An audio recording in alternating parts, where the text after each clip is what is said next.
नमस्कार मित्रों, आज का ये वीडियो हमारा जो विषय रहता है उससे थोड़ा हटके है। कई अन्य मित्रों के मुंह से मैंने कई बार ये चीजें सुनी हैं, तो मेरा मन हुआ कि मैं इसके ऊपर एक वीडियो बनाऊं ताकि जो भ्रम बना हुआ है लोगों में उसका थोड़ा निवारण हो सके। तो जो विषय मैंने चयन किया है जिसका वो है दान के लिए क्या पात्रता की आवश्यकता होती है या दान किसी को भी किया जा सकता है। मित्रों, जैसा कि आजकल लोगों में यह मत चल रहा है कि दान ब्राह्मण को ना देकर किसी गरीब या निर्धन वंचित व्यक्ति को दे देना चाहिए। तो जबकि हमारे ग्रंथों में ब्राह्मण भोज और ब्राह्मण को दान देने की प्राथमिकता है, तो हमें क्या करना चाहिए। मैं अपना मत अभी बताने जा रहा हूं उदाहरण के साथ। मैं जो भी मत देने जा रहा हूं वो आपके दैनिक जीवन से संबंधित होगा। अब मैं आपको ये बताऊं कि किसी पुराण में ये लिखा है या किसी अन्य पुस्तक में हमारी ये लिखा है तो आप शायद इसको ना समझें। कई लोगों का ये भी कहना हो जाता है कि ये पुस्तकें तो ऋषि मुनि ब्राह्मणों ने लिखी हैं, तो अपने अनुसार ही उन्होंने अपने लाभ के लिए ये सब लिख दिया है। तो हम उदाहरण के द्वारा इनको हर किसी व्यक्ति के जीवन से संबंधित करके देखेंगे। मैं ब्राह्मण को दान देने का महत्व अधिक मानता हूं। इसके लिए मैं अपना उदाहरण प्रस्तुत करता हूं जो मेरे मत को बल देगा। पहला, आप दान क्यों कर रहे हो? क्या आप दान इसलिए कर रहे हो कि निर्धन का भला हो, अपितु आप इसलिए कर रहे हो कि भगवान की पाठ पूजा से आपका भला हो, आपके द्वारा की गई पाठ पूजा से आपकी मनोकामना पूर्ण हो? ये दोनों अलग अलग बात हैं। आपने भगवान की पूजा की, उस भगवान की पूजा कर रहे हो आप जिसकी सेवा मंदिर में पुजारी करता है। उसके लिए ब्राह्मण या पुजारी ब्रह्म मुहूर्त में उठकर मंदिर की सफाई करता है, भगवान की तीनों संध्याओं में पूजा अर्चना करता है, उन्हें साफ सफाई करता है, वहां पे उन्हें भोग लगाता है और पूजा पाठ के लिए लोगों का मार्गदर्शन भी करता है। कहने का तात्पर्य ये है कि पुजारी या ब्राह्मण उस भगवान की सेवा करता है जिनसे आप अपने लिए कुछ मांग रहे हो और आप उसी ब्राह्मण को कुछ नहीं दे रहे हो जिस पर उसका अधिकार सिद्ध है। अब ये कुछ इस प्रकार हो गया कि भगवान की पूजा तो आपने की, किंतु आपके पास सब कुछ है, इसलिए भगवान आपके स्थान पर आपके पड़ोसी को सब कुछ दे दे रहे हैं और कहते हैं कि मैं तो निर्धन व्यक्ति को दूंगा, मैं तुम्हें नहीं दूंगा क्योंकि तुम तो संपन्न हो। बेशक तुमने मेरी पूजा की है लेकिन मैं निर्धन को ही दूंगा। जैसा कि लोग आजकल बोल रहे हैं कि पूजा पाठ में जो भी आया है वह हम निर्धन को देंगे, ब्राह्मण को नहीं देंगे।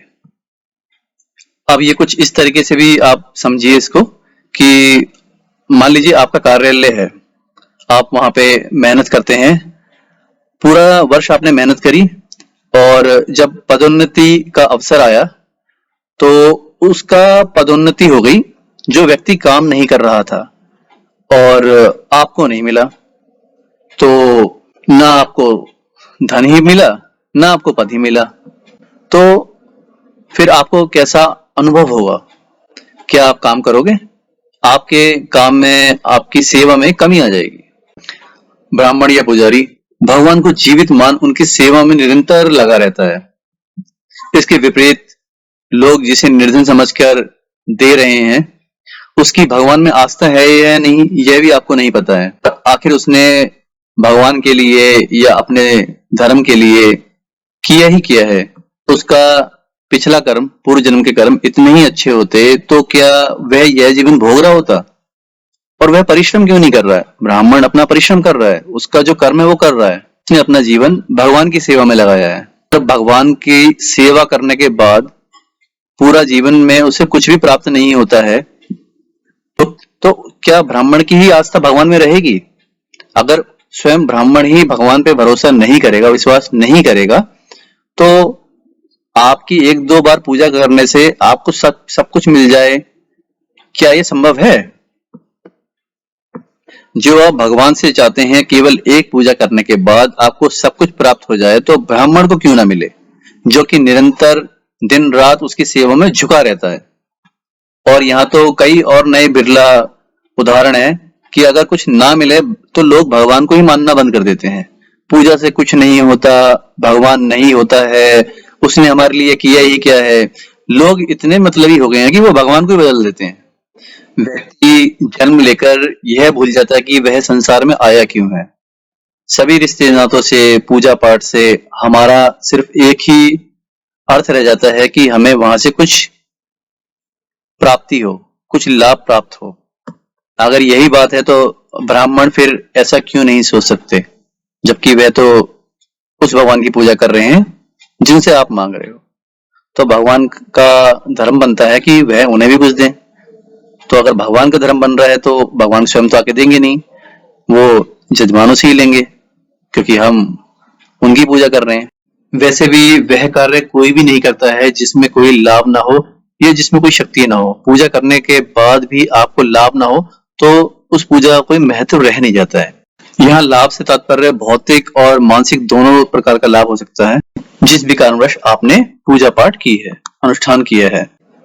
तो मेरा यह मत सिद्ध होता है कि हमें निर्धन व्यक्ति को ना देकर ब्राह्मण को जो भी पूजा का भोग बनता है वो देना चाहिए।